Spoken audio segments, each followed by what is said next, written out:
यह प्रवचन his holiness Radha Govind Goswami महाराज द्वारा श्रीमद्भागवतम दसम स्कंद अध्याय 20 के श्लोक 1 से 13 पर दिया गया।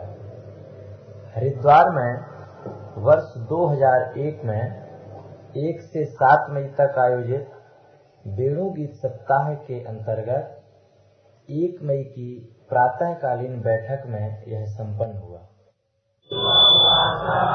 श्रील सुखदेव गोस्वामी ने कहा, तयोः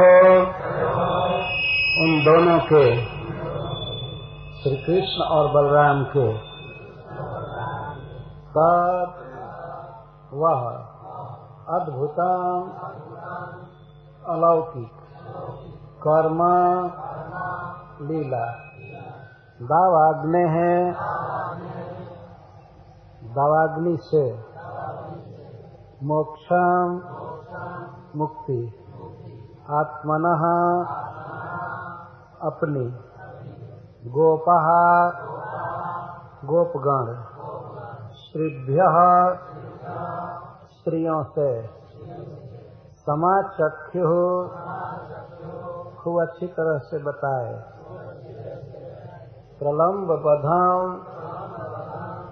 प्रलम्बासुर का वध एवं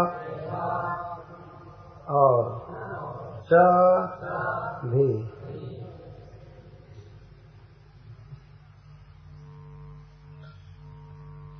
आप सब इसे परम पावन हरिद्वार धाम में पधारे हैं श्रीमद् भागवतम सुनने के लिए। इसके लिए आप सबका हार्दिक अभिनंदन है और धन्यवाद है। श्रीमद् भागवतम सुनने की अभिलाषा होते ही भगवान श्री कृष्ण हृदय में बंदी हो जाते हैं। इच्छा होना और इच्छा के बाद प्रयास करना और सुनना क्यों नहीं कृष्ण को हृदय में बंदी बना देगा। ये बहुत शुभ कर्म। मनुष्य जीवन में जितने भी शुभ कर्म कर सकता है मनुष्य, उसमें सबसे श्रेष्ठ है भगवान का श्रवण कीर्तन। आप लोगों के बीच में भगवान श्री कृष्ण के गुणों का वर्णन करने से, श्रवण करने से मैं भी आपकी कृपा से धन्य हूँ, ऐसा अनुभव करता हूँ। माँ गंगा की गोद में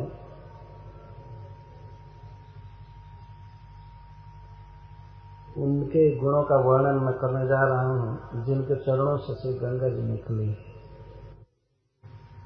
श्रीमद् भागवत में कहा गया है कि वे लोग बहुत ही सुकृति हैं जो शरीर को गंगा जी में और आत्मा को भगवान के कथा नदी में नहलवाते हैं। शरीर गंगा जी में स्नान करे और आत्मा श्रीमद् भागवत सुधा नदी में।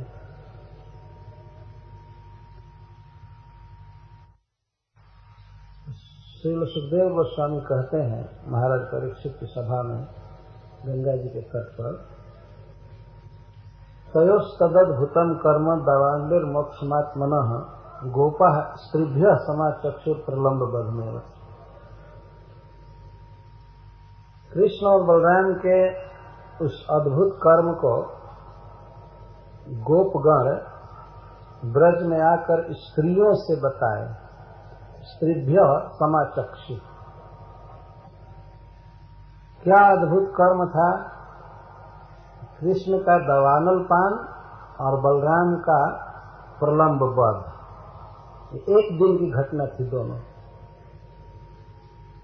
इसलिए बच्चों ने आकर एक ही दिन शाम को इन दोनों लीलाओं को कहा, आत्मनः दावाग्निर्मोक्षम, अपनी मुक्ति दावाग्नि से। हम लोग ऐसे फंस गए थे अग्नि में, ऐसे जल रहे थे, गऊ फंस गई थी और कृष्ण आग को पी गया, आग से हमारी रक्षा किया। यह एक अद्भुत घटना थी जिसकी चर्चा ब्रज में हो रही थी और इसके साथ ही साथ बच्चों ने यह भी देखा था कि प्रलंबासुर श्री बलराम को लेकर आकाश में चला गया था, लेकिन बलराम ने उसे मारा और वो धड़ाम से धरती पर गिर गया, वो मर गया। बहुत आश्चर्यमयी घटना थी। आज कम से कम 5000 वर्ष पहले की लीला को हम लोग कह रहे हैं, सुन रहे हैं, लेकिन आप जरा विचार कीजिए, जिस दिन वो घटना घटी होगी और उस दिन ब्रज में चर्चा हो रही होगी तो लोग कितनी उत्कंठा से सुनते होंगे। तो बच्चे सबसे पहले जाकर स्त्रियों से कहें, अपने माँ से और स्त्रियों से, और आगे वर्णन आएगा गोपों से भी बच्चों ने कहना प्रारंभ किया। सम आ चक्षु, सम का अर्थ सम्यक, आ का अर्थ पूरा पूरा, चक्षु का अर्थ वर्णन किए। खूब अच्छी तरह से वर्णन कर रहे थे। वर्णन करने में अनुराग था बच्चों का, पूर्णतः वर्णन कर रहे थे और अनुराग के साथ वर्णन कर रहे थे। वहां कोई नियम की पाबंदी नहीं थी कि अब चलो सोने का समय हो गया, कथा बंद करो। और स्त्रियां सुन रही थी, और गोप वृद्धाश्च, आगे भी वर्णन आएगा, गोप वृद्धाश्च गोप्यश्च। कौन कौन लोग सुन रहे थे कथा को? मुख्य रूप से वात्सल्यमयी गोपियां और गोप वृद्ध। गोष्ठी थी और उसमें बड़े प्रेम से सुन रहे थे। तो बच्चे वर्णन किए। ध्यान रखना चाहिए कि यह भागवत सुखदेव गोस्वामी ही नहीं पहले कहे हैं, सबसे पहले तो बच्चे कहे ब्रज में। तो यह लीला कृष्ण के लीला संपादन के बाद बच्चों ने प्रथम बार इसका प्रवचन किया ब्रज में। अच्छा, एक व्यक्ति को नियुक्त नहीं किया गया था कि तुम बताओ। जो जुटी थी स्त्रियां और कोई बता रही ऐसे महाराज बलराम, बलराम को आकाश में ले गया था, ऐसे किया। तो उत्कंठा सब में थी, सबने देखा था। उस दिन वे आरोही और आरोहण की लीला कर रहे थे, घोड़ा बनना और घुड़सवारी करना, वो सब लीला कर रहे थे उसमें। तो बच्चे सब उत्कंठा से आपस वर्णन करते जाते हैं।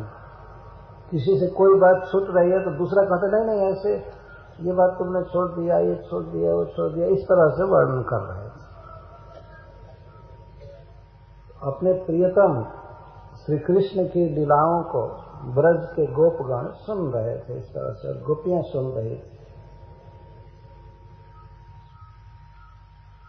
तयोः तद अद्भुतम कर्म, तयोः उन दोनों के, तद अद्भुतम कर्म, उस अद्भुत कर्म को कहे तो सुने। दावाग्नि पान की लीला बाद में हुई थी और प्रलंब वध की लीला पहले हुई थी, पर बच्चों ने पहले दावाग्नि पान की लीला कहा। कोई भी घटना मान लीजिए बाद में हुई है तो उसका असर सबसे ज्यादा रहता है। जैसे आदमी कुछ खा ले तो जो पहले खाया है उसकी डकार नहीं आती है, जो लास्ट में खाया रहता है उसकी डकार आती है।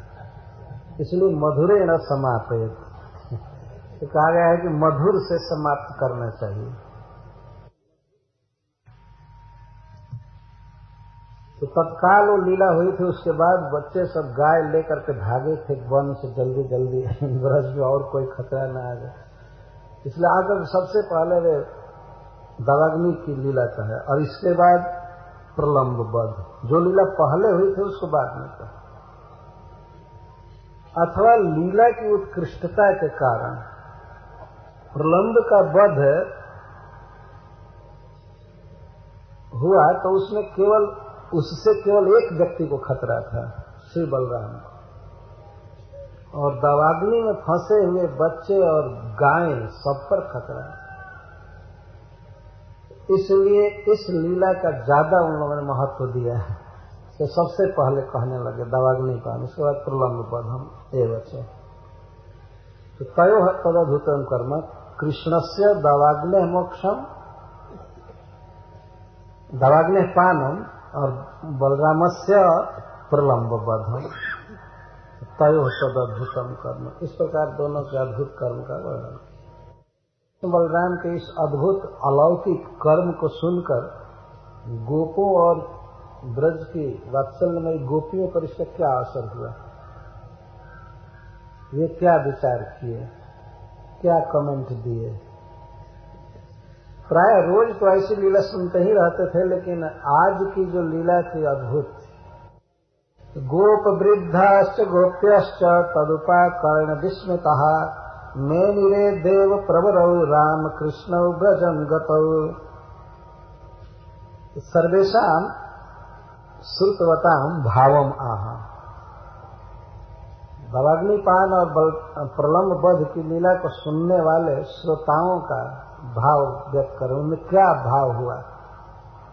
भाव ये हुआ कि पहले तो विस्मित हो गए, आश्चर्य में पड़ गई, कैसे हो सकता है, कैसे कृष्ण अग्नि पी गया, कैसे बलराम मार दिया प्रलम्ब जैसे भयावह असुर को, और वो भी आकाश में कई किलोमीटर ऊपर जाकर, और वहां से गिरा। बड़े विस्मित हुए, और विस्मय के कारण वे कृष्ण और बलराम को यह माने निश्चित ही ये दोनों भगवान विष्णु और भगवान शंकर हैं, देव प्रवर। यही उनका भाव कृष्ण बलराम के प्रति। प्रश्न होता है कि यदि कृष्ण बलराम के प्रति यह भाव हो कि ये विष्णु और शंकर हैं, तो उनके वात्सल्य भाव में, स्नेह में संकोचन तो होगा, मधुर भाव दबेगा नहीं, वो दबा नहीं। यह भाव आया एक बार कि ये कृष्ण और भगवान विष्णु और भगवान शिव हैं, लेकिन उससे और स्नेह बढ़ा ही। केवल इतना ही कुछ लोगों ने कहा कि जो कृष्ण को सब लोग चोर कहते हैं, छोटी छोटी वस्तु के लिए इस पर लांछन लगाते हैं, कोई न लगावे, सब विष्णु का है, सब शंकर जी का है। इनको खाने दो ब्रज में। और एक बात होना चाहिए, नंद बाबा से कहना चाहिए कि इसको गाय चराने के लिए नाम है। कृष्ण बलराम को देवता है, भगवान है। थोड़े देर के लिए यह विचार आया, परंतु पुनः विस्मित हो गए। कृष्ण बलराम को देव प्रवरौ मेने देव प्रवरौ राम कृष्ण ब्रजम गतौ। और आपस में लोग बात करने लगे कि देखो, इन दोनों बच्चों के कर्म बता रहे हैं कि ये मनुष्य नहीं है। देव प्रवरौ कहने का आशय यह था कि ये मनुष्य नहीं है, मनुष्य ऐसा नहीं कर सकता। परंतु कुछ ही देर के बाद भूल जाते थे, इन दोनों बच्चों को बचा करके रखना चाहिए, बहुत खतरा आ रहा है। खतरा क्या रहा है? सारे खतरा से वही बचा रहे हैं, तो उनको अब बचाने की चिंता लग रही। नंद महाराज के पास जुट करके गोप यही कहते थे, नंद बाबा इसको वन में न भेजा जाए, घर में सुरक्षित रखना चाहिए, आराम से रखना चाहिए। ये दोनों ईश्वर हैं,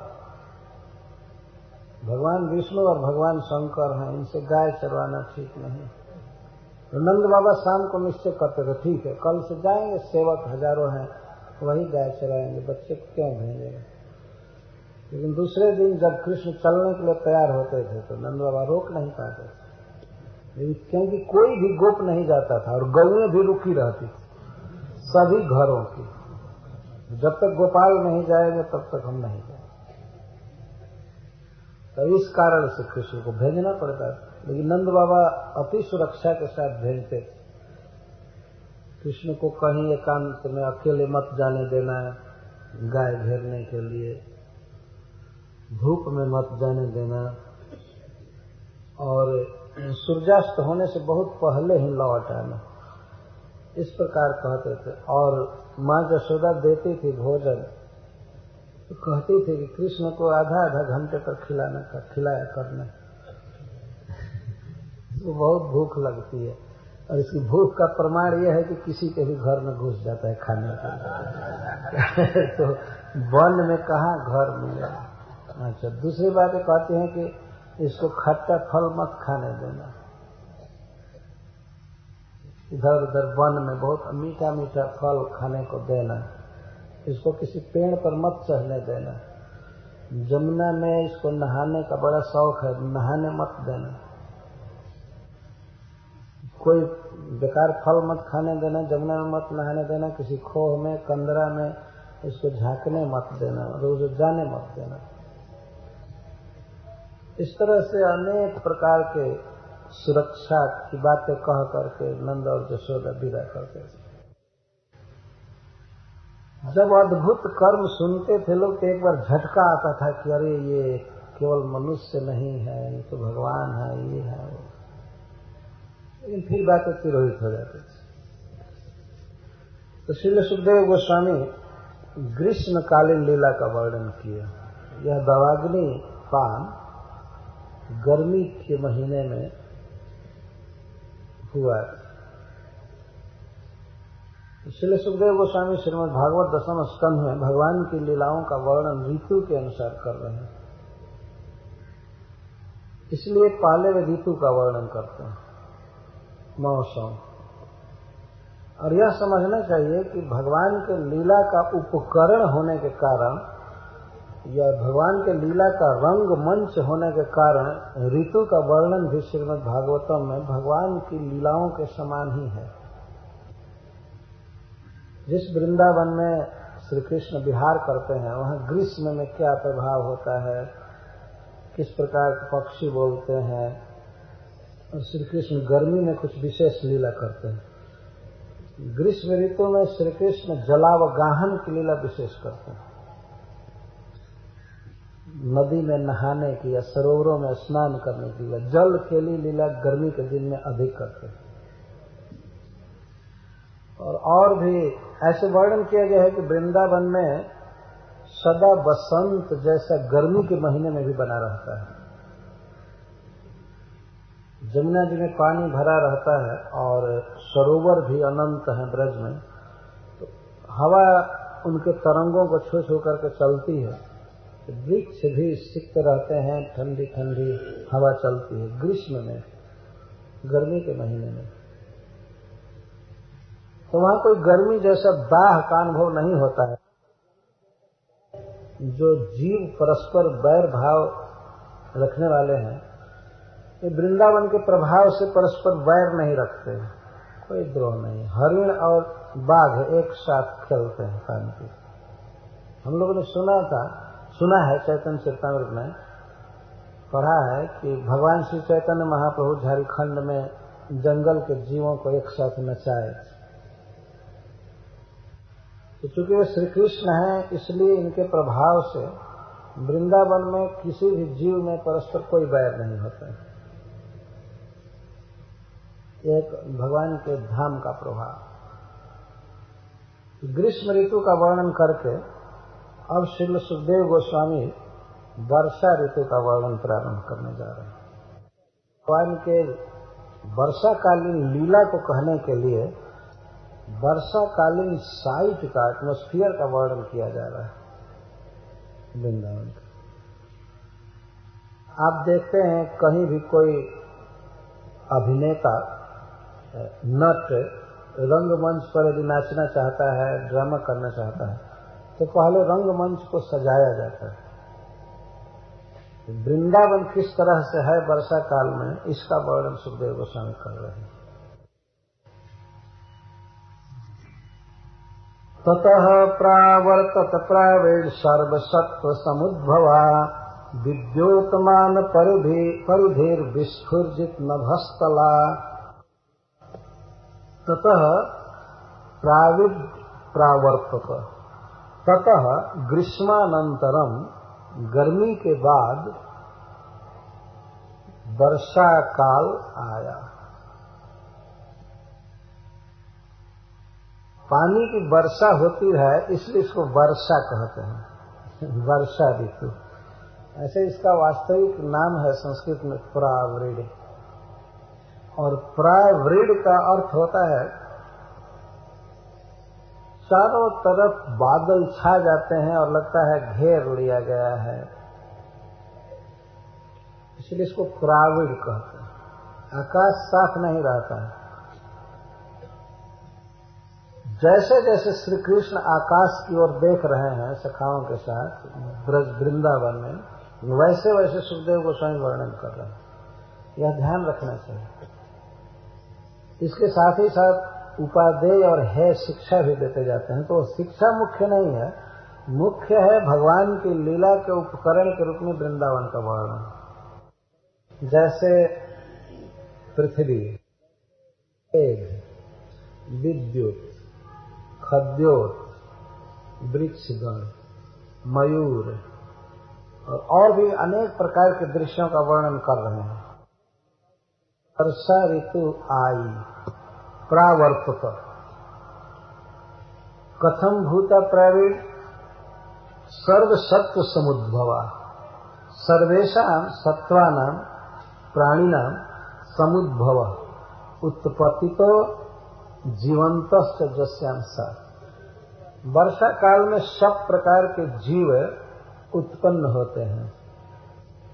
उत्पन्न तो होते हैं, इसके साथ साथ उनके जीवन में वृद्धि होती है।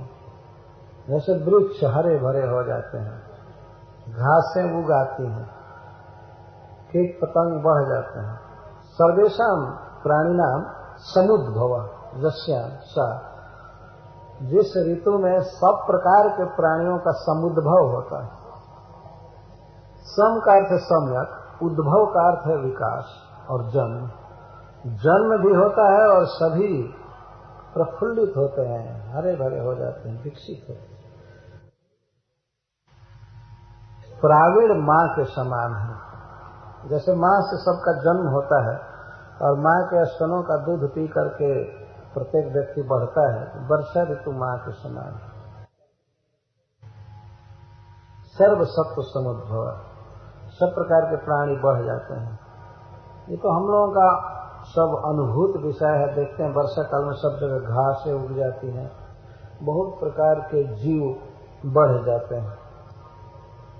वृक्ष आदि जो गर्मी में सूखे जैसे हो जाते हैं, वे वर्षा काल में हरे भरे हो जाते हैं। इसको समुद्भव कहा जाता है, सम्यक उद्भव। श्रीपाद श्रीधर स्वामी कहते हैं उत्पत्तितः जीवंतश्च। उत्पत्ति होती है और इसके साथ ही साथ उनका पोषण होता है वर्षा ऋतु के द्वारा। तो यह वर्षा का एक गुण है। इस वर्णन को पढ़ करके हमें सीधे वृंदावन का स्मरण करना चाहिए कि वृंदावन में सभी प्रकार के जीव उत्पन्न हुए हैं वर्षा काल में और सब प्रकार के जीव सुखी हैं, हरे भरे विकसित शरीर वाले हैं। विद्योतमान परिधि, सूर्य के चारों तरफ जो मंडल बैठता है चंद्रमा के, उसको परिधि कहते हैं। विद्योतमान परिधि, वर्षा ऋतु में परिधियां विद्योतमान होने लगती। विशेषण प्रकाशमान परिधय चंद्र सूर्यादि मंडलानि, अथवा विद्युत भी विद्योतमान परिधय दिशा जस्यानुसार। अथवा बिजली इतनी चमकती है वर्षा ऋतु में कि उसके चलते दिशाएं प्रकाशित होती हैं। परिधि का अर्थ दिशा। इसके दो अर्थ हुए, चंद्रमा और सूर्य पर मंडल बैठते हैं बारंबार। ऐसा कहा जाता है कि देवता मीटिंग कर रहे हैं, इष्ट गोष्ठी कर रहे हैं।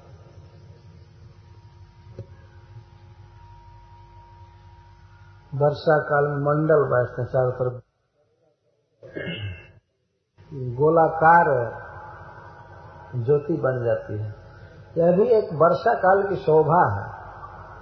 और श्री कृष्ण अपने सखाओं के साथ वृंदावन कई बार दिखाते थे, देखो सब देवता बैठे हैं, मीटिंग कर रहे हैं कि कैसे संसार चलाया जाएगा।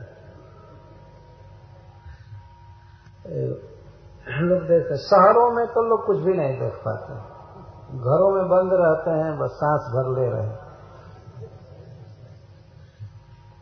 गांवों में ये सब आनंद आता है। वृंदावन चूंकि गांव है, इसलिए वर्षा काल का बिल्कुल निरावरण वर्णन किया जा रहा है। आप लोगों में से सब लोगों ने देखा होगा चंद्रमा और सूर्य पर मंडल बैठते हुए, कि कोई ऐसे हैं जो नहीं देखे हैं?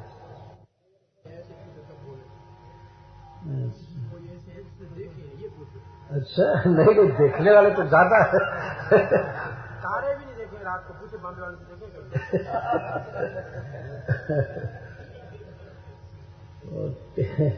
परिधि वर्षा काल के सीन का वर्णन किया जा रहा है वृंदावन। विशेषेण प्रकाशमान परिधय चंद्र सूर्यादि मंडलानि अथवा विद्युत भी द्योतमान परिधय दिशा जस्यांसा, दिशाएं चमक रही हैं बिजली के कारण। तीसरी विशेषता वर्षा ऋतु की बता रहे हैं, विस्फुर्जित नभस्थला, विस्फुर्जितम गर्जनोपेतम नभस्थलम जस्यांसा। वर्षा ऋतु में आकाश तल नभतल हमेशा गर्जित रहता है, गर्जन होता है बादलों के कारण। यह वर्षा काल की विशेष शोभा है। विस्फुर्जित, विस्फुर्जित का अर्थ होता है गर्जित, और इसके साथ विस्फुर्जित का अर्थ होता है बिजली चक चक चक चक चमकती रहती है, विस्फुर्जित होती है। विशेषण स्फुर्जित, विस्फुर्जित, गर्जित और द्योतमान। तो द्योतमान तो पहले कह ही चुके, इसलिए मेघ गर्जन को ही मुख्य रूप से यहां लिया जा रहा है। गर्जन होता रहता है, मंडल बैठते हैं और सभी जीव उत्पन्न होते रहते हैं। वर्षा के वर्णन और शरद के वर्णन के साथ ही साथ श्रील सुखदेव गोस्वामी कुछ शिक्षा बताते जाते हैं। दो प्रकार की शिक्षा, एक है उपादेय शिक्षा, उपादेय शिक्षा। उप का अर्थ होता है आधिक्येन, आनुकूल्येन, और आदेय का अर्थ है लेने लायक। प्रदान का अर्थ होता है देना और आदान का अर्थ होता है लेना। तो आदेय का अर्थ है लेने लायक और उप का अर्थ है बहुत अच्छी तरह से उपादेय, जिसको ग्रहण करना चाहिए। और दूसरी शिक्षा है हे। संस्कृत में हा शब्द का अर्थ होता है त्यागना या वध करना। तो हे का अर्थ है त्यागने लायक शिक्षा, नहीं ग्रहण करने लायक शिक्षा देते जाते हैं। तो स्थान स्थान पर संकेत किया जाएगा कि कौन सी उपादेय शिक्षा है, कौन है शिक्षा है। चांद्र नीलांबुदैर्व्योमा सविद्युत स्तमयित्मभिः अस्पष्ट ज्योतिराच्छन्न ब्रह्मेव सगुणं बभौ। प्राविड गुणांतरम दर्शयति। वर्षा ऋतु में विद्युत के साथ और विद्युत के साथ और गर्जन के साथ सांद्र नीलांबुद छा जाते हैं। सांद्र घने और नील अम्बुद, अम्बुद देने वाले, जल देने वाले बादल छा जाते हैं आकाश में। इसलिए आकाश की ज्योति, सूर्य चंद्र दिखाई नहीं पड़ते हैं। अस्पष्ट ज्योति व्योमा। तो वर्षा काल में सबसे पहले शिक्षा देने के विषय में श्रील सुखदेव गोस्वामी आकाश का वर्णन कर रहे हैं। कथम भूतम व्योमा, कैसा आकाश? वही आकाश जो अन्य ऋतुओं में बिल्कुल साफ रहता है और सूर्य साफ दिखाई पड़ता है, चंद्रमा दिखाई पड़ता है, तारे दिखाई पड़ते हैं, लेकिन वर्षा काल में नहीं दिखाई देते। क्योंकि सांद्र नीलांबुदई, स्पष्ट ज्योति। वर्षा काल में सांद्र और नीले बादल छा जाते हैं। सांद्र का अर्थ है जल वाले बादल और नीला का अर्थ सांवला। घने घने नीले नीले बादल आकाश में छा जाते हैं, इससे आकाश की ज्योति ढक ली जाती है। आकाश में रत्न है, सूर्य है, आकाश में चंद्रमा है, तारे हैं, लेकिन एक वर्षा काल ऐसा समय है, कुछ समय उनका प्रकाश ढक लिया जाता है। जिस ज्योति के कारण आकाश बहुत सुंदर लगता है, वर्षा काल में आकाश की शोभा नहीं रह जाती। ऐसे जीवाख्य ब्रह्म प्रकृति के तीनों गुणों से ढक जाने पर शोभा नहीं देता।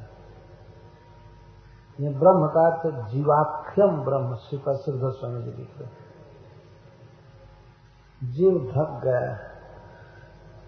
अच्छा, तो 3 उदाहरण दिए गए हैं, विद्युत, गर्जन और बादल। तो विद्युत सत्वगुण स्थानीय है और गर्जन रजोगुण स्थानीय और काला काला बादल तमोगुण स्थानीय। हम लोग ब्रह्म हैं, पर ब्रह्म के नित्य दास, लेकिन भगवान के प्रति जो सहज प्रेम, सहज आसक्ति और संसार का स्वाभाविक विस्मरण होना चाहिए, वो नहीं है। क्यों? क्योंकि प्रकृति के तीनों गुणों से हम ढके हुए। कभी कभी थोड़ा ज्ञान होता है तो कितने देर तक बस विद्युत चमकती है, चक्षु ज्ञान होता है, अरे मैं कृष्ण का दास हूं, मुझे भजन ही करना चाहिए, लेकिन तुरंत बिजली चली जाती। इस सत्वगुण में ऐसा होता है। जब व्यक्ति भगवान की कथाएं सुनता है, मंदिर में मंगला आरती अटेंड करता है और सब करता है, तो उस समय प्रकाश हो जाता है। वास्तव में जीवन का यही काम है, यही करना चाहिए। लेकिन कुछ काल के बाद रजोगुण छा जाता है। रजोगुण में थोड़ा थोड़ा ज्ञान रहता है, ये रहता है कि यह मैं भगवान का दास हूँ, मुझे करना चाहिए, लेकिन घर का काम और सब संसार का इतना आवश्यक प्रतीत होता है कि इधर दौड़ना उधर धूपना, सब उसमें फंसे रहते। और कभी कभी निद्रा में बिल्कुल सो जाना, क्रोध करना, नाना प्रकार के गलत कार्य, ये सब तमोगुण से हो जाता। तो वही जीव जो एक समय भगवान का भजन कर रहा है, मन लगा है कृष्ण में, जिह्वा लगी है, लेकिन उसी को 12 बजे देखिए तो खराब टाल ले रहा है, भूल गया सब कुछ। वह स्थिति तमोगुण की है।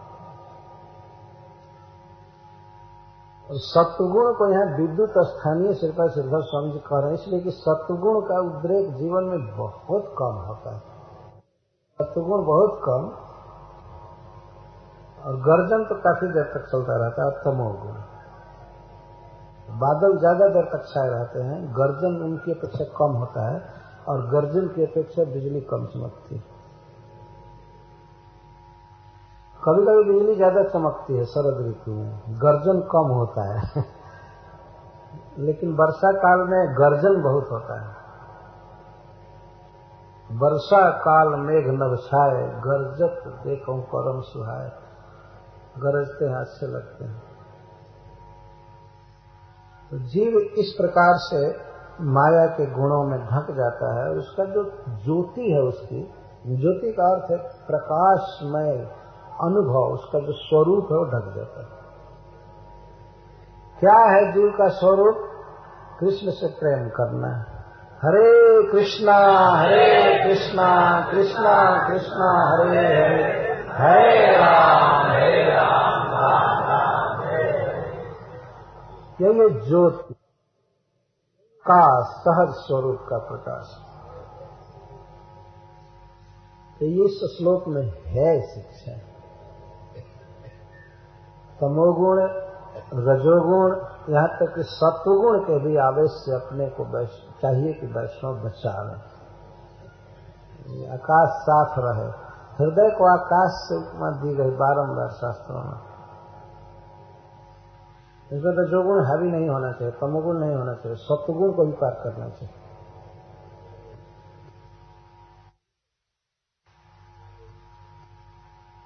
ये है शिक्षा।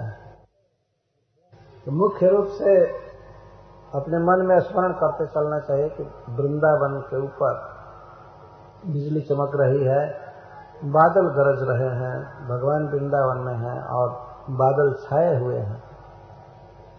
और उसको देख करके बच्चों के मन में या भगवान के मन में आ रहा है कि जीव इसी तरह से अपने सहज प्रकाश को, सहज ज्ञान को खो चुका है, नष्ट नहीं हुआ है, लेकिन आगंतुक माया के गुणों ने ढक लिया है थोड़ी देर के लिए, उसको हटाया जा सकता है।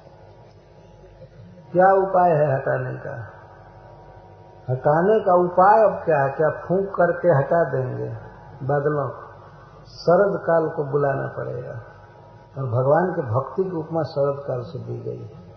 सब समय भागवत शरद काल आते हैं, बादल सब छंट जाते हैं, चंद्रमा या सूर्य बहुत सुंदर प्रकाश के साथ उगते हैं, तारे उगते हैं, बादल रहते नहीं। तो हम लोग इस सप्ताह में आए हैं तो 7 दिन तक तो बिल्कुल वृंदावन में रहना है, मतलब भगवान की लीला के साथ। आप अच्छी तरह से सुनेंगे तो आपको अनुभव होगा कि हम कृष्ण के साथ हैं वृंदावन में। कृष्ण जैसे आकाश की ओर देख करके और सोचते हैं कि जीव इसी तरह बंधा हुआ है, सूर्य का प्रकाश नहीं आ रहा है, चंद्रमा का प्रकाश नहीं आ रहा है, भगवान को रासलीला करने में भी डिस्टर्ब हो रहा है बिना प्रकाश के। तो इस तरह से भगवान का संग प्राप्त करने के लिए यह सप्ताह किया गया है। तो माता गंगा का स्नान है, वैष्णवों का संग है, श्रवण है, कीर्तन है, इसलिए उचित समय पर इस तमोगुण को हटा देना चाहिए। और गर्जन क्या है वैष्णवों के लिए? ये जो घर गृहस्थी की जो बातें हैं वो गर्जन जैसी, गर्जन नहीं करना। भगवान का नाम लेना वो गर्जन नहीं है बात अलग है, वो तो स्वरूप प्रकाश है। हरे कृष्णा कृष्णा कृष्णा हरे हरे, हरे राम राम राम हरे हरे। तो अपने स्वरूप में आना चाहिए, है चीजों को छोड़ना है। तमोगुण, रजोगुण और सत्वगुण के आवेश से बचना है। सत्वगुण का भी कभी कभी आवेश होता है, वही बात है। ज्यादा भगवान का नाम जपने में, भागवत पढ़ने में, गंगा जी में स्नान करने में, वैष्णवों के साथ भगवान की बातचीत करने में बिताना चाहिए। नहीं तो सत्वगुण भी कभी कभी बाधक होगा। कोई कोई सोचेगा थोड़ा एकांत में चलें, बैठें, बड़ा शांत जगह है, गंगा जी का किनारा है, इधर जरा घूमें, ये करें। ये सत्वगुण है और भक्ति को वो ढकने वाला होता है। श्रवणम कीर्तनम विष्णु स्मरणम पाद सेवनम अर्चनम वंदनम दासम सख्यमात्म। स्वरूप में रहना चाहिए। भक्तों के संग में भगवान की वार्ता, यही स्वरूप है। अष्टौ मासान्निपीतम् जद्भूम्या उद्मयम् वसु स्वगोभिर्मुक्तुमारेभे पर्जन्यः कालयागते। यह कहा जाता है कि भगवान सूर्य 8 महीने तक पृथ्वी के धन को पीते रहते हैं। पृथ्वी का क्या धन है? उद्मयम वसु, वसु का अर्थ धन। पृथ्वी का सबसे बड़ा धन है जल, इसका जल। जल के साथ साथ पेट्रोलियम, ये सब तो धन है ही, और गोल्ड है, सिल्वर है, पृथ्वी के धन है। लेकिन सूर्य भगवान इसके किस धन को सोखते हैं? उद्मयम वसु, जलमयम। 8 महीने तक सोखते रहते हैं। इसका मतलब 8 महीने वर्षा नहीं होती है और सूर्य की किरणें पृथ्वी पर पड़ करके पृथ्वी के जल को सोखती रहती। ऐसा लगता है कि जैसे भगवान सूर्य ले रहे हैं पृथ्वी से 8 महीने तक, कर वसूल कर रहे हैं। अष्टौ मासन निपीतम जब भूमिया उद्मयम वसु, भूमि का उद्मय वसु अष्टौ मासन निपीतम। 8 महीने तक भगवान सूर्य पृथ्वी के जल का शोषण करते हैं। कैसे? स्वगोभी, अपने गो द्वारा, गो माने किरणें, अपनी किरणों द्वारा सोखते रहते हैं। पर 4 महीने चातुर्मास में, वर्षा काल में, काले आगते, समय आने पर वर्षा काल में मुक्तुम आरेभे, उस जल को मुक्त करना प्रारंभ करते हैं, बरसाना चालू करते हैं। वास्तव में वर्षा के कारण भगवान सूर्य हैं, और सूर्य को पर्जन्य भी कहा जाता है। पर्जन्य बादल को भी कहते हैं। नंद महाराज के पिताजी का नाम था पर्जन्य। बादल को भी पर्जन्य कहते हैं, सूर्य को पर्जन्य कहते हैं, और इंद्र भगवान का नाम भी पर्जन्य।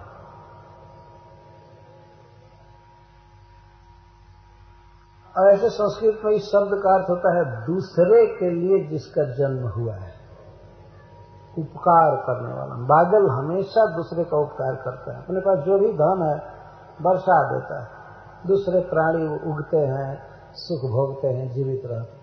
भगवान सूर्य दूसरों के लिए तप रहे,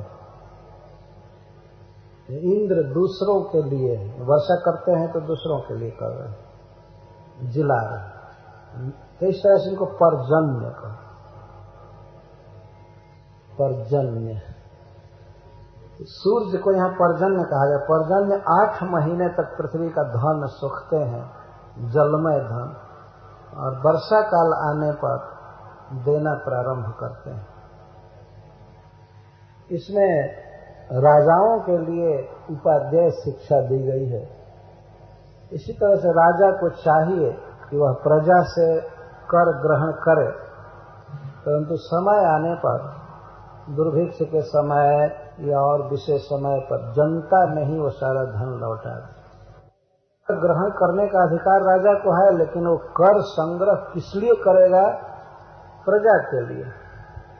वर्षा देना चाहिए समय पर, नहीं तो प्रजा को, नहीं तो राजा को इतना बड़ा दंड मिलता है, इतना बड़ा पाप लगता है कि फिर वो समझ जाएगा बाद में। सबसे बड़े राजा भगवान सूर्य हैं। राजा समस्त सुर मूर्ति शेष तेजा, समस्त सुर मूर्ति और अशेष तेजा है सूर्य, और राजा इस जगत के वास्तविक राजा हैं भगवान सूर्य। तो राजा कर लेता है,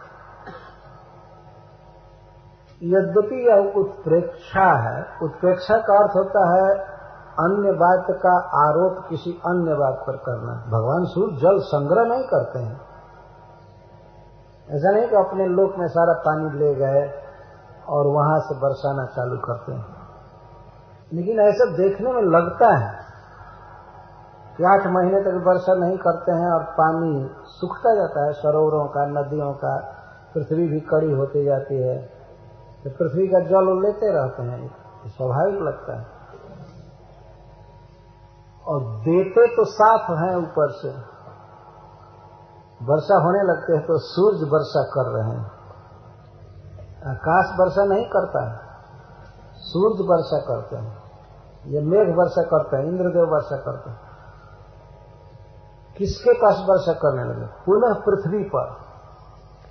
पृथ्वी के खाली किए हुए सरोवर फिर भर जाते हैं, नदियां भर जाती हैं, परंतु नदियों के और सरोवरों के गंदे जल को सोख करके भगवान सूर्य उसको पुनः अमृत में बनाकर साफ जल बरसाते। यह व्यवस्था है भगवान के द्वारा। जल भर जाता है सरोवरों में, नदियों में इतना जल बहा देते हैं, इतना कि नदियां उतना संभाल नहीं पाती हैं पानी। जनता को इतना मिलना चाहिए धन कि वो अब सोचे कि कहाँ रखें। राजा का एक कर्तव्य है देना। यह नहीं कि राजा बोतलों में बंद पानी का प्रचार करे और जनता को पेयजल की व्यवस्था भी सरकार नहीं कर सकती। इतना सक्षम सरकार, पानी पीने तक की व्यवस्था में। इस संसार में देखिए लोग पानी खरीद कर पी रहे हैं, लेकिन एक राजा को देखिए, सूर्य को एकदम अमृत में साफ जल बरसा कर पूरी नदी को भर देते हैं, सरोवर भर जाते हैं, पृथ्वी का कण कण सिक्त हो जाता है, सब तृप्त हो जाते हैं। यह है राजा का कर्तव्य। इसलिए इसमें उपादेय शिक्षा है, राजाओं को शिक्षा ग्रहण करनी चाहिए भगवान सूर्य से। वृंदावन में वर्षा प्रारंभ हो गई। ये राजा का पवित्र कर्तव्य है। राजा को कभी ऐसा नहीं सोचना चाहिए कि सारा कर हमारे परिवार के लिए है या हमारे देह के लिए है। नहीं तो वो पापी बहुत भारी दुर्गति में पड़ता है, जनता का धन खाए। और इस प्रसंग से एक और शिक्षा मिलती है। कोई भी व्यक्ति, मान लीजिए कोई 10 आदमी का नेता है, कोई परिवार का मालिक है, कोई 1000 व्यक्ति का है, कोई 2 आदमी का है, तो अपने अधीनस्थ रहने वाले लोगों की सेवाओं को व्यक्ति लेता रहता है। जैसे गुरु है, शिष्यों की सेवा लेता रहता है, राजा प्रजा से कर लेता रहता है, किसी भी संस्था का स्वामी कुछ न कुछ सेवा लेता रहता है। तो उसका कर्तव्य है कि समय पर उस सेवा को लौटा दे, और जहां तक हो बेटर लौटा दे। यही साधुता है। मनुष्य को हमेशा ये सोचना चाहिए कि हम जितना ग्रहण कर रहे हैं उससे ज्यादा देने की कोशिश करें, किसी के ऋणी न बने। तो जैसे भगवान सूर्य वर्षा करके पुनः पृथ्वी का धन पृथ्वी को लौटा देते हैं, और पृथ्वी के जीव बच्चे सब खाते पीते हरे भरे होते हैं, वह जरूरी है। यदि भगवान सूर्य पृथ्वी का जल ग्रहण न करें तो ये सारा पानी सब समुद्र में बहकर चाहे जैसे तैसे ऐसे भी खत्म हो जाए। उसको सुरक्षित रखा जाता है। तो गुरु अपने शिष्यों की सेवा लेता है, या पिता पुत्रों से लेता है, पति पत्नी से सेवा लेता है, या मालिक अपने मजदूरों से सेवा लेता है, समय पर उन्हें लौटाना चाहिए। गुरु का कर्तव्य है कि ज्ञानामृत लौटाए, दे, तृप्त करे। ऐसा नहीं कि गुरु को प्रवचन करने का भी समय न हो, तो सेवा लेने का समय है, ये सब बेकार चीजें होती है। पति को समय है पत्नी के हाथ के द्वारा बनाया हुआ भोजन लेने का, सेवा लेने का। लेकिन लाल कृष्ण आडवाणी जी प्रवचन कर रहे थे, तो मुझे बड़ा अच्छा लगा। उन्होंने कहा ये हरिद्वार संतों की भूमि है, तो संतों पर कुछ बोलने लगे। कहते हैं किसी साधु ने, विनोबा जी ने, किसी ने कहा कि साधु का अर्थ यह है, हाँ, जितना ले समाज से उससे अधिक दे। साधारण यदि मनुष्य है, साधु नहीं है, तो जितना ले उतना दे। तो साधु है तो जितना ले उससे ज्यादा देना चाहिए। तौ मासान्निपीतम् जद्भूम्या उद्मयम् वसु स्वगोभिर्मोक्तुमारेभे पर्जन्यः काल आगते। इस प्रकार यहाँ उपाध्याय शिक्षा है। मोक्तुमारेभे का अर्थ वर्षितुम आरंभम कृतवान के अर्थ, बरसाना प्रारंभ किया। यथा राजा प्रजाभ्य करम गृहीत्वा समय पुनः प्रयच्छति तद्वत् सूर्य जल रूपम धनम विसर्ज इति। अत्र राजोपमा करादानात् समय पुनर्दानस्य च सूचिता इति उपादेय। के गोपों की, भगवान कृष्ण की दृष्टि वृंदावन के आकाश पर, आकाश में छाए हुए बादलों की तरफ जाती है। उस पर कहते हैं तदितवंतो महामेघाश्चंड स्वसन वेपितः प्रीणनम जीवनम यस्य मुमुचुः करुणा इव। चंड स्वसन वेपिता, आकाश में बादल छाए हैं कि जब जोर की हवा चलती है, चंड स्वसन, स्वसन का अर्थ वायु, जो जोर की हवा चलती है तो उससे बादल कांपते हैं, इधर उधर चालित होते हैं, और बीच बीच में चकचक बिजली चमकती है। तो तडितवंतः महामेघा विद्युत युक्ता महामेघा चंड स्वसन वेपिता संतः अस्य प्रीणनम जीवनम करुणा इव मुमुचु, ये जीवन मुमुचु। तडितवंत महामेघ है, प्रचंड वायु के झकोरों से इस पृथ्वी पर जीवन बरसाने लगे, समस्त प्राणियों को जिलाने के लिए, तृप्त करने के लिए जल बरसाने लगे। कैसे?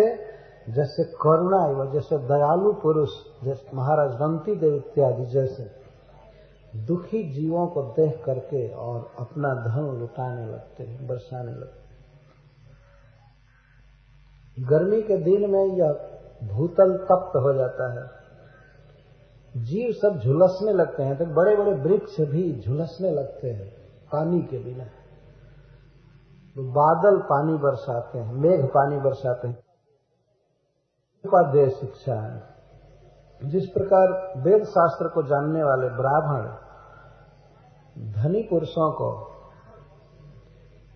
शास्त्र द्वारा बताते हैं कि यहाँ दान करना चाहिए, ये करना चाहिए, ये करना चाहिए, इधर गौएं दुखी हैं, ये प्राणी दुखी हैं, ये दुखी हैं, यहाँ ये जरूरत है, यहाँ ये जरूरत है। तो इसको वायु स्थानीय ब्राह्मणों को रखा गया।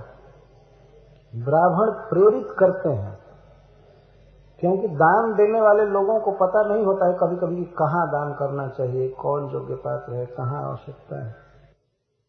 और तड़ितवंत, तड़ित को बादल का नेत्र कहा जाता है।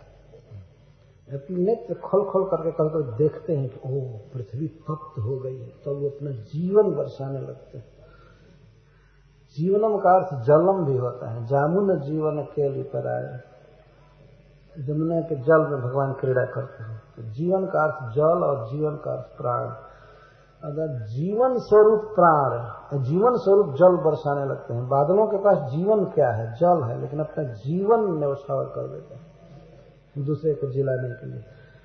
कैसे? जब वो अपने विद्युत की आंखों से पृथ्वी की दुर्दशा और जीवों को तड़पते हुए देखते हैं तो बरसाने लगते हैं।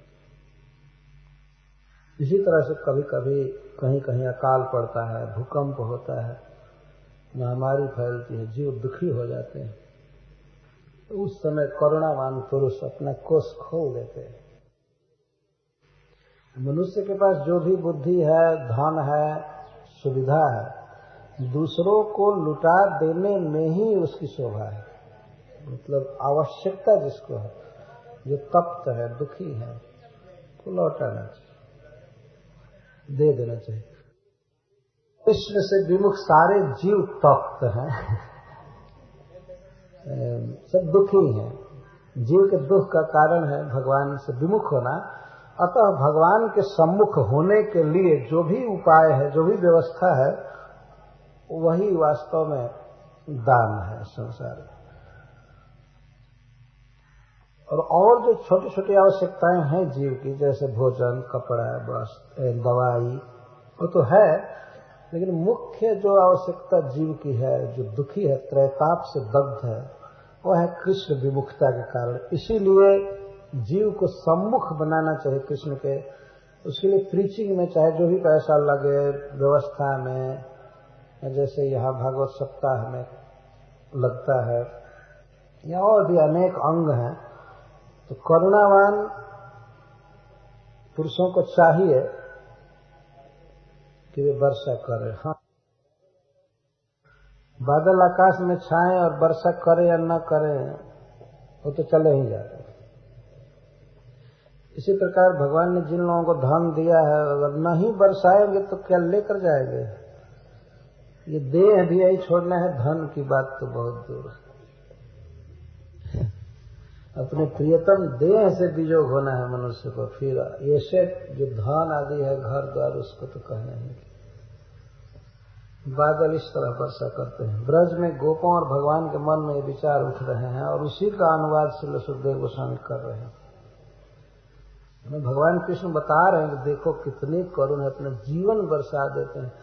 और देखो मित्रों, ये कभी जो चमक रहे बिजली, बिजली नहीं चमक रही, आंख खोल खोल करके देखते हैं दुर्दशा को। पृथ्वी गर्मी के कारण तप्त हो गई, इसीलिए वो बरसाते हैं। बस तो यहाँ धन जो है वो जलस्थानीय है,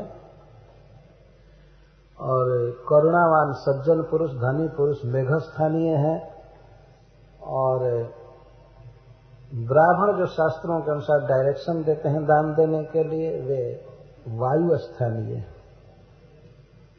और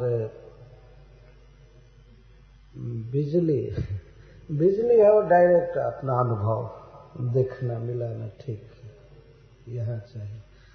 हरे कृष्णा कृष्णा कृष्णा हरे हरे, हरे राम राम राम हरे। इसमें उपाध्याय शिक्षा। तपः कृशा देवमीढा आसीद वर्षी यसीमहि, जथैव काम्य तपसस्तनुः संप्राप्य तत्फलम्। तपः कृशा, तपसा ग्रीष्मेण कृशा क्षीण, यह पृथ्वी मही ग्रीष्म काल में क्षीण हो जाती है। यहाँ क्षीण शब्द से तात्पर्य वृक्ष आदि सूख जाते हैं, तृण सब मर जाते हैं और प्राणी दुखी होते हैं। यह है पृथ्वी का क्षीण होना। तपः कृशा, गर्मी के कारण पृथ्वी क्षीण हो जाती है। परंतु वर्षा ऋतु में देव मीढ़ा, देवेन इंद्रेण मीढ़ा सिक्ता सती वर्षीयसी। वर्षीयसी का अर्थ है बहुत ही प्रफुल्लित हो जाती है, इसके पेड़ पौधे हरे भरे हो जाते हैं, सरोवर आदि में पानी भर जाता है, इसलिए बहुत समृद्ध। वर्षीयसी का अर्थ समृद्ध, समृद्ध लगने लगते हैं पृथ्वी वर्षा काल में। जैसे सांसारिक कामना से तप करने वाले जोगी लोग पहले तो सूख जाते हैं, लेकिन जब तपस्या का फल मिलता है तो खूब अच्छा आश्रम बनाकर खा पी करके मोटे तगड़े हो जाएंगे। इसमें है शिक्षा। इंद्रिय तृप्ति के लिए तप नहीं करना चाहिए, तप भगवत भक्ति के लिए करना चाहिए। वही पृथ्वी जो ग्रीष्म काल में एक तीर्ण को भी जल नहीं दे सकती है, लेकिन वर्षा जब होती है ऊपर से तो यह दानी हो जाती है, सभी पेड़ पौधे पशु पक्षी सबको देने लगते हैं। इसको वर्षीयसी कहते हैं, वर्षा करने वाले में देने वाले, समृद्ध हो जाते। इसे है शिक्षा दी गई है कि जैसे काम में तपसह पुंसः, जैसे काम में वस्तु से, वस्तु की लालसा से, भोग की लालसा से जो व्यक्ति तप कर रहा है। प्रारंभ में किसी किसी साधु को देखा जाता है कि बहुत तप कर रहा है, बहुत दुख सह रहा है, लेकिन मन में ये लालसा रहती है कि हमारी तपस्या से बड़े बड़े सेठ प्रभावित हो जाए। देवता या ब्रह्मा जी भले आवे या ना आवे, अब कौन हिरण्यकश्यप जैसा आशा रखेगा कि ब्रह्मा जी आएंगे। ब्रह्मा जी तो नहीं आएंगे, लेकिन बॉम्बे से इधर उधर से कुछ दानी पहुंच जाएंगे, तब आश्रम बांधने का कार्यक्रम चालू होता है। ये प्रचार हो, वो हो, ये हो, वो हो। और वही साधु जो बहुत तपस्या कर रहा था अब गद्दी से नीचे उतरता नहीं। गद्दा गद्दी गद्दी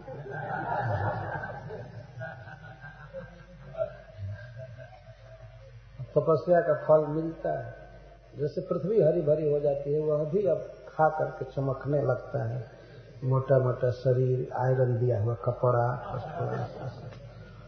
तपस्या का फल मिल। ये है चीजें, ये सब नहीं ग्रहण करना चाहिए।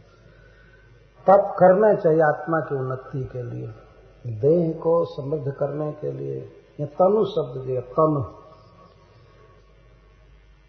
भोगों की कामना से तपस्या करने वाले का शरीर जैसे पहले क्षीण हो जाता है, लेकिन जब तपस्या का फल मिलता है तब खूब खा पी करके बना लेता है देह।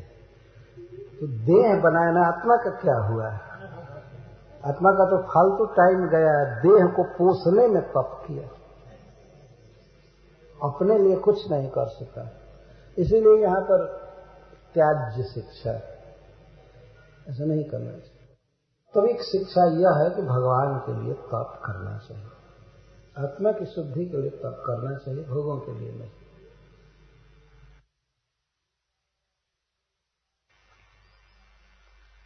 निशा मुखेषु खद्योतास्तमसा भान्ति न ग्रहा, जथा पापेन पाषण्डा नहीं वेदः कलौ युगे। युगे जथा पापेन पाषंड भान।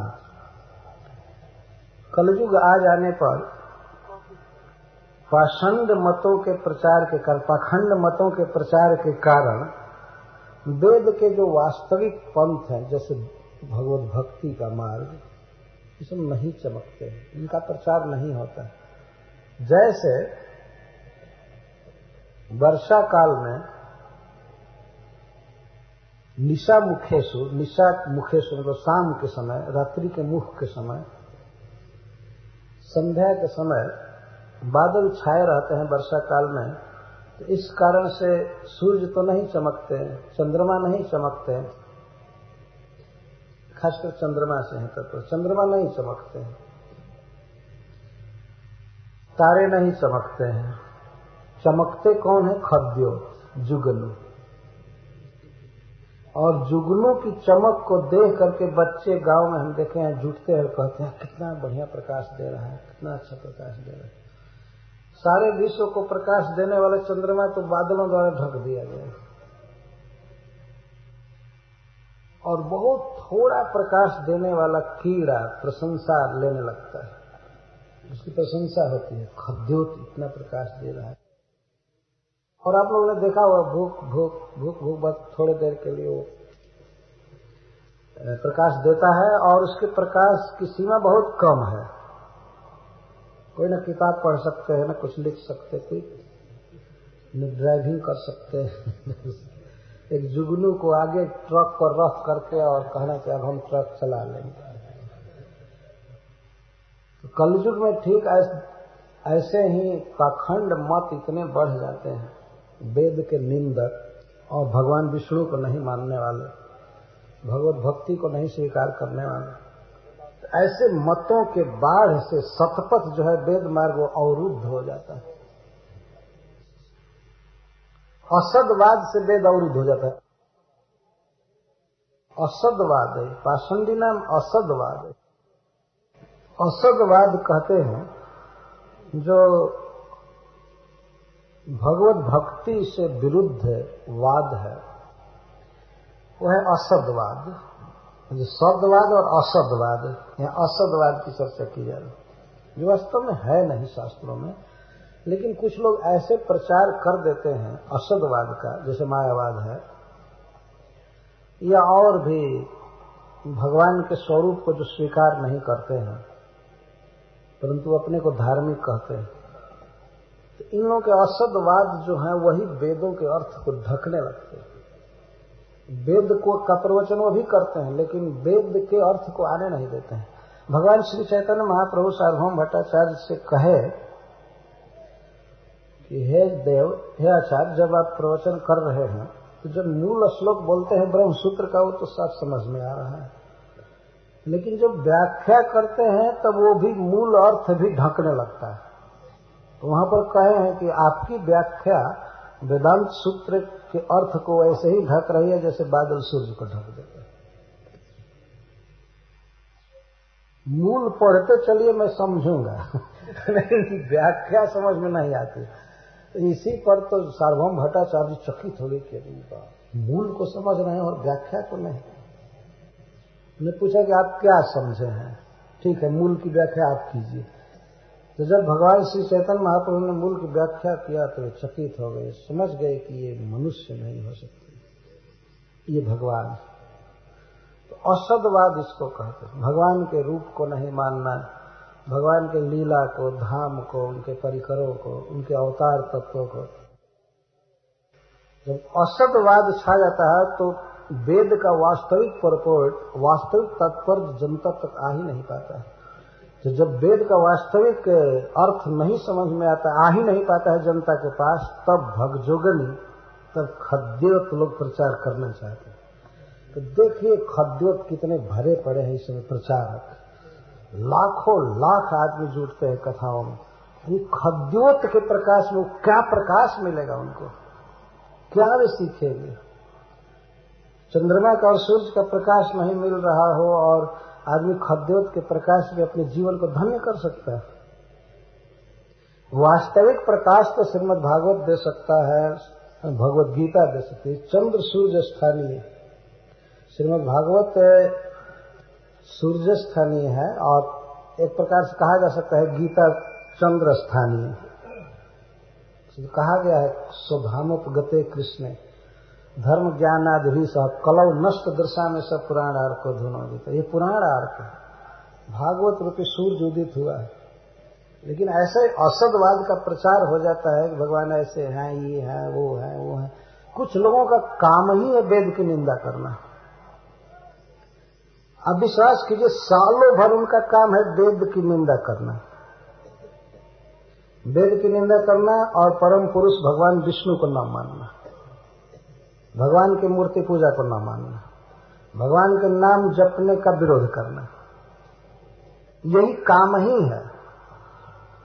तो जब इस प्रकार का वातावरण छा जाता है उस समय अब भगजोगनी, हम लोग भगजोगनी कहते हैं खद्योत को, तब ये सब माइक लेकर के या किताब छाप कर प्रचार चालू करते हैं। जनता में यह बात बैठ जाती है कि भाई भगवान निराकार है, भगवान का कोई धर्म नहीं है, सब शून्य है, ये है। तब वैसा प्रचार करने वाले टिड्डी दल की तरह घूमने लगते हैं। तो हमारा क्षेत्र आ गया और राजा कलयुग का शासन आ जाता है। कलयुग में ये सब होने लगता है। नहीं तो भगवान अन्य युगों में भगवान विष्णु की भक्ति के अलावा और कोई मार्ग नहीं रहता। कोई वेद विदूषक या विष्णु निंदक या भगवान के नाम की प्रसाद की निंदा नहीं करता। आजकल तो ऐसे मूर्ख लोग भरे पड़े हैं, प्रचारक कहे जाते हैं, गुरु कहे जाते हैं और कहते हैं इसको तुम प्रसाद क्यों कहते हो, इस अन्न में क्या विशेषता हो गई है। विष्णु खाए हैं, विष्णु खाए, कहाँ खाते हैं, पत्थर खाएगा। इसको असदवाद कहा जाता है। असदवाद छा जाने से ही दूसरे लोगों को चांस मिलता है, बहुत प्रचार करते हैं। इसलिए आवश्यकता ये है कि किसी तरह बादल हटा करके और सूर्य को, चंद्रमा को अनावरण प्रकाश देने दिया जाए। Bhagavad Gita as it is, यह है प्रकाश, सहज प्रकाश है। इसमें भी है शिक्षा है, पाखंडियों के असदवाद से बचना चाहिए। जो व्यक्ति वास्तव में सुखी होना चाहता है, भगवान को, ईश्वर को समझना चाहता है, उसे असदवाद से बिल्कुल बचना चाहिए। ये निश्चित समझना चाहिए कि जो व्यक्ति भगवान के नाम पर बल नहीं दे रहा, भगवान के रूप, भगवान के प्रसाद, भगवान की शरणगति, तो उसके शिक्षा में कोई दम नहीं, वो बिल्कुल हीन है। जिस व्यक्ति की बातों में भगवान विष्णु की प्रशंसा हो और वेद की प्रशंसा हो, प्रसाद की, भगवान के भक्तों की, गौ की, ब्राह्मण की, तो समझना चाहिए कि यह ठीक है, ये बात स्वीकार करने लगी। बाकी तो खद्योत का प्रकाश है। अंततः हम लोगों को प्रकाश की आवश्यकता है। तो प्रश्न होता है कि हम सूर्य के प्रकाश में काम चलाएं कि खद्योत के प्रकाश में। आश्चर्य है कि लोग खद्योत के प्रकाश से इतना क्यों अनुरक्त हो रहे हैं, पता ही नहीं है, सूर्य का दर्शन ही नहीं हुआ है, अभी भागवत के लाइट का पता नहीं है, भागवत के प्रकाश का लोगों को पता नहीं है और गीता का, इसीलिए दूसरे दूसरे ग्रंथ और दूसरी दूसरी बातें प्रचारित होती हैं। और ये सब खद्योत।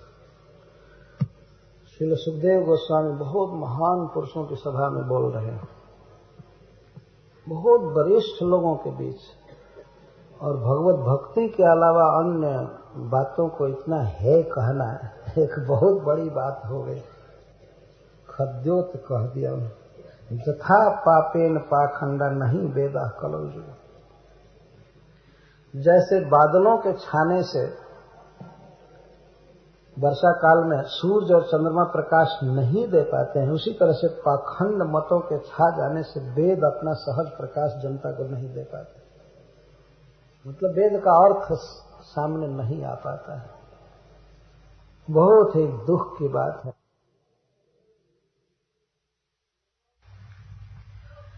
श्रुत्वा पर्जन्य निनदम, पर्जन्य का निनाद, बादल का गर्जन सुनते ही मंडूक टर टर करने लगते हैं, बोलने लगते हैं। यह बहुत अच्छा लगता है। गोस्वामी तुलसीदास जी ने तो रामचरितमानस में यहाँ तक कहलवा दिया, भगवान श्री राम के मुख से, दादुर धुनि चहु दिशा सुहाई, वेद पढ़हि जन बट समुदाय। चारों तरफ मंडूक की ध्वनि, मेढक की आवाज सुनाई पड़ती है। ऐसा लगता है कि ठीक वैसा लगता है जैसे सवेरे सवेरे सब विद्यार्थी वेद पढ़ने लगते हैं। तो अपना अपना पाठ अलग अलग होता है, इसलिए एक मेढक की आवाज दूसरे से मिलती नहीं। कोई गीता पढ़ रहा है, कोई भक्ति रसायन सिंधु पढ़ रहा है, कोई भागवत पढ़ रहा है, लेकिन पढ़ना चाहिए। सवेरे का काम है टर रटना या पढ़ना। तुष्णीम शयाना प्राग जगत ब्राह्मणा नियम आते, जैसे ब्राह्मणा शिष्य रूपा ब्राह्मणा है, जैसे विद्यार्थी शिष्य तुष्णीम शयाना रात्रि में चुपचाप सो जाते हैं, परंतु भोर होने पर नियमात्यय, नियम पूरा कर लेने पर, नियम के अत्यय पर, नियम पूरा हो जाने पर, जैसे स्नान वगैरह कर लेने पर, और तब आचार्य की आवाज को सुनकर आचार्य कहते हैं, गुरु कहते हैं कि अब पाठ करो। बच्चे जग जाते हैं, नहा लेते हैं, इसके बाद कहते हैं पाठ करो। तो वे बच्चे अपना अपना पाठ करने लगते हैं, अथवा एक पाठ करें या भिन्न भिन्न करें। तो जैसे आचार्य की बात सुनकर शिष्य अपना अपना पाठ पढ़ने लगते हैं, वेद रटने लगते हैं, वैसे ही जैसे चुपचाप रहने वाले मंडूक मेढक बादल की आवाज सुनते ही टर टर टर टर बोलने लगते हैं। तो यहाँ पर मंडूक जो है वो शिष्य स्थानीय है, और मेघ है गुरु स्थानीय, आचार्य स्थानीय, और उनका बोलना मेढक का वेद पाठ स्थानीय। पढ़ना चाहिए इस तरह से, इसमें उपाध्याय शिक्षा है। गुरु के अनुशासन से, आचार्य के अनुशासन से, अथवा अपने दल का कोई भी प्रधान व्यक्ति है तो उसके अनुशासन से शास्त्र खूब पढ़ना चाहिए। शास्त्र धारण होता है स्वर पूर्वक उच्चारण करने से, पाठ करने से। आलस छोड़ करके प्रतिदिन पढ़ना चाहिए। ये इसमें उपाध्याय शिक्षा है। वर्षा काल में मेढक से बात शिक्षा ली जा रही है। मेढक एक बहुत ही तुच्छ जीव है, लेकिन बादल के गरजने पर बोलने लगता है। तो इस तरह से कोई कितना भी तुच्छ व्यक्ति कुछ भी हो, लेकिन आचार्य के कहने पर गरजने लगना चाहिए, बोलना चाहिए। कीर्तन करना है, कीर्तन होने लगे। हरे कृष्णा कृष्णा कृष्णा हरे हरे, हरे राम राम राम हरे। लेकिन आजकल देखा जाता है कि आचार्य उठाते हैं, गर्जन करते हैं, लेकिन फिर भी कुछ मेढक सोए ही रहते हैं आश्रम में। भगवान का नाम जपना और भागवत पढ़ना ये आत्मा का आहार है। आत्मा ठीक रहेगा तो शरीर रहेगा ठीक से। इतनी आवश्यकता जब महसूस होने लगे भागवत पढ़ने के लिए, जितना प्रसाद आवश्यक महसूस होता है, तब समझना चाहिए कि अब हम ठीक स्थिति में हो गए।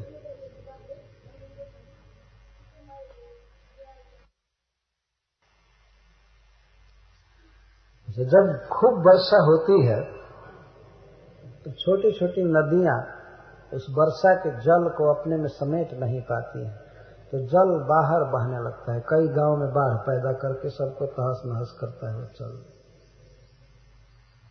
उस पर एक है शिक्षा दी जा रही है। आसन उत्पथ बाहिन्य क्षुद्र नद्योनुशुष्यति पुंसो जथा स्वतंत्रस्य देह द्रविण संपदः। वर्षा काल में क्षुद्र नद्य उत्पथ वाहिनी, वर्षा काल में छोटी छोटी नदियां उत्पथ वाहिनी हो जाती हैं, जो अपना प्रसिद्ध मार्ग है उसमें जल को समवा नहीं पाती है। अपना पानी इधर उधर फेंक करके गांव डुबाने लगते और फिर पानी बहकर समुद्र में चला गया।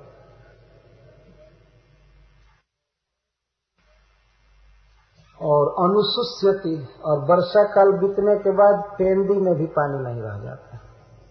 अनुशुष्य सूख केवल बालू बालू रह जाता। ये दशा है। नदी को तो ऐसे रहना चाहिए गर्मी में भी कुछ पानी बह सके रहे और वर्षा काल में भी अपने पानी को संजो ले। अजितेंद्रिय पुरुष का देह और धन ये सब कभी कभी अज्ञान के कारण फालतू कामों में लग करके खत्म हो जाता है। और जब उचित समय हो, जब लगना चाहिए सही काम में धन, तो एक पैसा नहीं रहता, खत्म सूख गया। उत्पथ वाहिनी, शराब पीने में और नाना प्रकार जुआ खेलने में, दुर्व्यसन में धन खत्म हो गया। अस्वतंत्र, जो स्वतंत्र नहीं है, इंद्रियों के परवश है, अथवा स्वतंत्र है, जो वेदों के अनुशासन में नहीं है, क्या करना चाहिए क्या नहीं करना चाहिए। शरीर जवान हुआ है, इंद्रियों पर विजय नहीं पाया, तो शरीर को कहाँ ले जाना चाहिए? मंदिर में ले जाना चाहिए, मंदिर में नहीं ले जाता है, दूसरी जगह पर सिनेमा आदि में ले जाता है। धन को भी ऐसे गलत कार्य में खर्च कर देता है और धन समाप्त हो जाता है। छोटी छोटी नदियां बहती हैं इस तरह से और सूख जाते हैं गर्मी के महीने में। अनुशुष्यति का अर्थ है कि कुआर आते ही सूख जाते।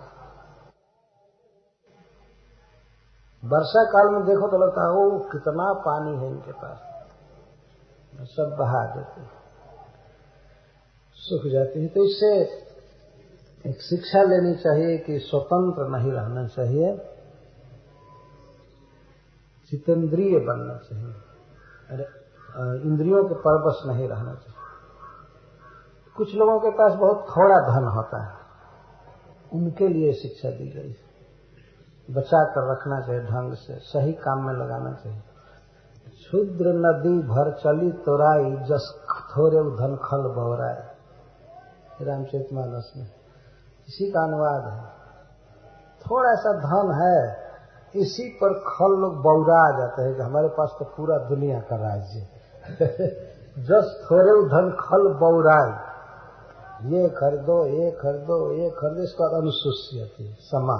अब कर्ज हो जाता है, सब हो जाता है, अब खाने के लिए भी पैसा नहीं रहा, और पहले व्यर्थ बहाने के लिए सब था, बच्चे के पोषण के लिए, स्त्री के पोषण के लिए भी बाद में नहीं रहा। शिक्षा ये है कि बहुत संभाल कर रखना चाहिए अपने को, किसी अभिज्ञ पुरुष या वैष्णव के अनुशासन में रखना चाहिए। खान पान खर्च करना, जो कुछ भी है जीवन के लिए जो आवश्यक है तथा आध्यात्मिक उन्नति में सहायक है, वही खान पान करे। उत्पथ वाहिनी न हो।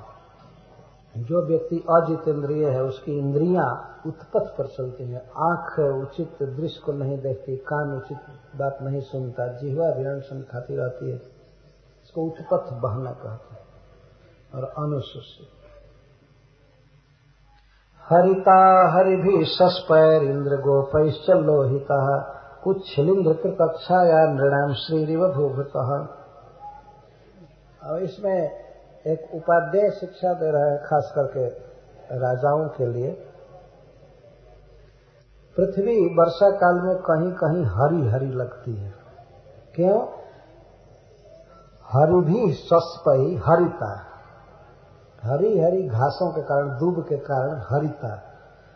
और इंद्र गोपश्च लोहिता, इंद्र गोप लाल लाल कीड़ा होता है जिसके देह के ऊपर मखमल जैसा लाल लाल रहता है, तो इतने इंद्रगोप कहीं कहीं छा जाते हैं कि उसके कारण लोहिता लगती है, लाल लाल पृथ्वी दिखती है कहीं कहीं। और उच्छलिंद कृतक छाया, और कहीं कहीं बरसाती छत्ता के कारण उजला दिखती है, जैसे राजा की सेना संपत्ति। क्षेत्राणि शस्य संपद्भिः कर्षकाणामुदं ददुः मानिनामुपतापं वै दैवाधीनमजानताम्। वर्षा काल में जब किसानों के खेत में फसल रहती है और किसान खेत घूमने जाते हैं, देखते हैं कि धान बहुत अच्छा है और फसल बहुत अच्छा है, तो खेत की समृद्धि को, फसल को देख करके उन्हें बड़ा सुख मिलता है। कर्षकाणा मुदम ददु क्षेत्राणि शस्य संपद भी क्षेत्राणि, सस्य फसल की संपत्ति से लदे हुए खेत जो है उसको मोद देते हैं, आनंद देते हैं किसान को। लेकिन मानिना मनुतापम वय, धनिना मनुतापम वय, जो लोग मान के कारण की खेती तुच्छ काम है, हम नहीं करेंगे, ये खेती से फायदा नहीं है, क्या करेंगे, छोड़ दिए, खेत जोते रहे, तो उन लोगों को वो फसल से भरे हुए क्षेत्र दुख देते, अनुतापन देते। हो सकता है हाय रे हम क्यों नहीं खेती किए, इस साल तो बड़ा अच्छा अनाज हो गया, तो उनको दुख होने लगता है। एक ही दृश्य दो वर्ग के लोगों को दुख और सुख दे रहा है, एक को सुख दे रहा है, दूसरे को दुख दे रहा है। अथवा पाठ भेद है धनिना अनुतापम। सदा से संसार में धनी लोग चाहते हैं कि हम धनी रहें और गरीब को गरीब ही बनाए रखना चाहते हैं, ये मेंटलिटी रही है संसार की। बड़े बड़े पुनीत राजाओं की बात नहीं की जा रही है, सामान्य ऐसे मायाबद्ध जीव जो हैं, तो वे सोचते हैं, जैसे मान लीजिए कोई व्यक्ति धनी है और किसी किसान को ऋण दिया है, तो देखता है कि किसान को इस साल तो बहुत फसल हो गई, अब आगे ऋण नहीं लेगा हमसे, तो उनको वो फसल की समृद्धि देख करके जलन होती है, वो मरते हैं कि हाय इतना पैदा कैसे हो गया, अब हमारे कंट्रोल में नहीं रहेंगे किसान। आज के युग में भी सारे धनी व्यापारी वर्ग चाहते हैं कि किसान हमारे हाथ में रहे। इंटरनेशनल स्तर पर, केवल नेशनल स्तर पर नहीं, किसान मतलब हमारे मजदूर बने रहे, सारा कंट्रोल हमारा होना चाहिए। उनका गल्ला हम बेचेंगे, हम खाद देंगे, हम जो कुछ करेंगे, उनको बेचने का अधिकार नहीं। और वो भी जब देखते हैं कि फसल बहुत अच्छी हो रही है तो उनको बहुत जलन होती है। तो दैवाधीनम अजानता, उन मूर्खों को पता नहीं कि सब कुछ दैव के अधीन है, ईश्वर के अधीन है। भगवान कभी कभी किसी को बहुत दे देते हैं, कभी नहीं देते हैं। भगवान सृष्टि को चला रहा है, इसलिए किसी के धन को देखकर जलना नहीं चाहिए और भगवान अपने को धन दे तो फूलना नहीं चाहिए। इसमें भी है शिक्षा।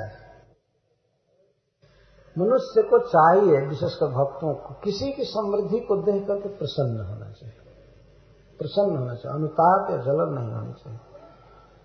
वो इसको इतना पैदा हो गया, इसको ये हो गया, इसको इतना नफा हो गया, इसका व्यापार इतना बढ़ गया, इसका ये हो गया, ये हो गया। यह संसार राग और द्वेष पर आधारित है। जिस प्रकार अपने परिवार के लिए, अपने देह के लिए राग मनुष्य के जीवन में बसा हुआ है मन में, वो साथ साथ चलता है, तो ठीक द्वेष भी साथ में चल रहा है। और कोई कहे कि हमें द्वेष नहीं है दूसरे के प्रति, तो तब माना जाएगा जब अपने देह और परिवार के लिए राग नहीं है। वो मीटर है, अगर राग नहीं है तो समझना चाहिए कि अब द्वेष भी खत्म हुआ। नहीं तो राग है और कोई कहे नहीं हम दूसरे को सताते नहीं है, द्वेष नहीं है, वो है पूरा बना हुआ। क्योंकि राग द्वेष द्वंद्व धर्म है, दोनों एक साथ रहते हैं, अकेले रहेंगे नहीं। राग द्वेषो व्यवस्थित, भगवान गीता में कहते हैं कि सारा संसार राग द्वेष पर टिका हुआ है। ये व्यवस्था ही संसार की गई है राग द्वेष के अनुसार।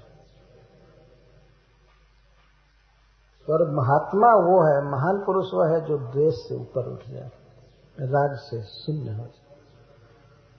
तो यहाँ राग द्वेष की बात कही जा रही है कि एक साधारण किसान बेचारा जिसकी कोई आमदनी नहीं है, लेकिन कदाचित किसी साल खेत में फसल भर गई तो धनी को जलन हो, उत्ताप होने लगा, तो अब हमारे बस में नहीं रहे। तो हमारे बस में रहें इसलिए इन्हें गरीब रहना चाहिए। देखते हैं वास्तव में किस प्रकार से धनहीन व्यक्ति धनी के अधीन रहता है, पशु की तरह। अभी मैं कल सुन रहा था, दिल्ली में कोई भक्त बता रहे थे कि जनरल सरकारी कर्मचारियों का वेतन बढ़ गया है बहुत पहले से, और भी लोगों के जो बड़े बड़े लोग हैं, लेकिन मजदूरों का वेतन पहले जैसा है, वो बस उतना ही रह गया, उनका वेतन नहीं बढ़ा। बड़े बड़े अधिकारियों का वेतन बढ़ गया, मजदूरों का नहीं बढ़ा। दिल्ली में बता रहे थे, एक मजदूर भक्त आए थे पास में, तो बातचीत होने लगी। मैं पूछ दिया कि आपको आपका मालिक कितना देता है, इसी पर बातचीत होने लगी। हमको तो इसका पता नहीं था, लेकिन उन्होंने कहा कि और सबका बढ़ा है, मजदूरों का नहीं। मतलब जो स्वतंत्र मजदूर हैं इस तरह से किसी के यहाँ, तो उनका नहीं बढ़ा। यही संसार की व्यवस्था चल रही है, दया नहीं होती है बल्कि जलन होती है धनियों की। ऐसा नहीं होना चाहिए। इस द्वेष से, दूसरे के समृद्धि से जो ताप होता है, इस ताप से मुक्त रहना चाहिए भक्त को। यह महानता है। वैष्णव वो है जो दूसरे के दुख में दुखी हो, दूसरे के सुख में सुखी हो, दूसरे के फसल को, व्यापार को, सुंदर शरीर को, उसके पढ़ाई लिखाई को, उसके सुखी परिवार को देख करके सुख का अनुभव करना चाहिए, जलन नहीं। जलस्थलौक सर्वे नवबारी निसेवया अबिभ्रम रुचिरम रूपम जथा हरि निसेवया।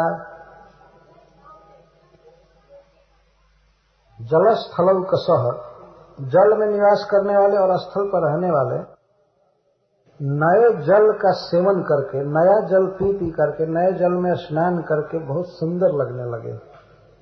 ठीक उसी तरह जैसे हरि निसेवया, भगवान श्री कृष्ण का सेवन करने से जीव सुंदर लगने लगता है। हरि निसेवया, भगवान की सेवा करने से व्यक्ति रुचि रूप धारण कर लेता है, सुंदर लगने लगता है। पृथ्वी पर जब वर्षा होती है तो वृक्ष हरे भरे हो जाते हैं, सुंदर लगने लगते हैं, और कुछ पत्तों पर, वृक्ष के पत्तों पर धूल जम जाती है तो धूल झड़ जाती है, नए नए पत्ते आ जाते हैं, फूल आ जाते हैं, तो वृक्ष सुंदर लगते हैं, मनुष्य सुंदर लगते हैं, पशु सुंदर लगते हैं, और जल में मछलियां आदि सुंदर लगने लगती हैं। जब तक नव बारी का संजोग नहीं था, नया जल का संजोग नहीं था, तो गंदा जल में, छोटे जल में वे जल रहे थे। मछलियां गंदे पानी में तड़पती रहती है। एक तो पानी तप्त होता है और पानी गंदा हो जाता है, तो उससे उनका स्वास्थ्य बिगड़ता है, स्वास्थ्य बिगड़ता है, मन विकल होता है। नौ बारी निसेवया, जब पानी भर जाता है नया नया, तो उसमें वे सुखी हो जाते हैं। सुखी मीन जे नीर अगाधा, जिन्हें हरि शरण में कल बार, सुखी हो जाते हैं। तो इसी तरह से जीव जब हरि की सेवा करता है, श्री कृष्ण की सेवा करता है, तो वह बहुत सुंदर लगने लगता है सब प्रकार से। क्यों? क्योंकि हरि की सेवा एक तो जीव का एक परम धर्म है, जो करना चाहिए जीव को, वही परम धर्म है, उसका स्वरूप है। और दूसरा है परम सुख रूपत्वाच्च, और ह्लादनी शक्ति की वृत्ति है भक्ति। तो परम धर्म होने से और सुखमय होने से कृष्ण की सेवा, कृष्ण की भक्ति जीवों को सुंदर बना देती है। जो भी व्यक्ति इस संसार में भगवान की भक्ति करता है वो सुंदर लगता है। श्रील प्रभुपाद इस प्रसंग में कहते हैं कि संसार में सुंदरता का मापदंड क्या है, उसमें एक है केस रखना। यदि लंबा लंबा केस रखते हैं तो लोग मानते हैं कि यह सुंदरता है। लेकिन ये कहते हैं कि हमारे हरे कृष्ण आंदोलन में प्रायः भक्तों को केस घुटाना पड़ता है, परंतु केस रखने वालों से भी सुंदर लगते हैं। प्रभुपाद जी ऐसा कहते हैं। कृष्ण के प्रति भक्ति करना यह जीव का स्वरूप है। इसी सुंदरता बढ़ जाती है।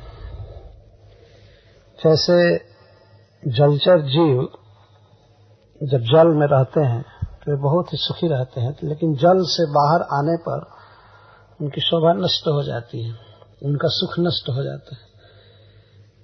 देखने में शारीरिक सौंदर्य आदि भी सब धूमिल हो जाता है, अंत में छटपटा करके मर जाते हैं। तो इस प्रकार भगवान के साथ होना, श्री कृष्ण के साथ होना, यही जीव का स्वरूप है। और प्रहलाद महाराज कहते हैं, हरि ही साक्षात भगवान शरीरिणाम आत्मा झषाणाम योतोयमेप्सितम। भगवान श्री हरि शरीरधारियों के लिए उतने प्रिय हैं, आवश्यक हैं, जितना जलचरों के लिए जल। हम लोगों का यह दृष्ट विषय है, जल के संपर्क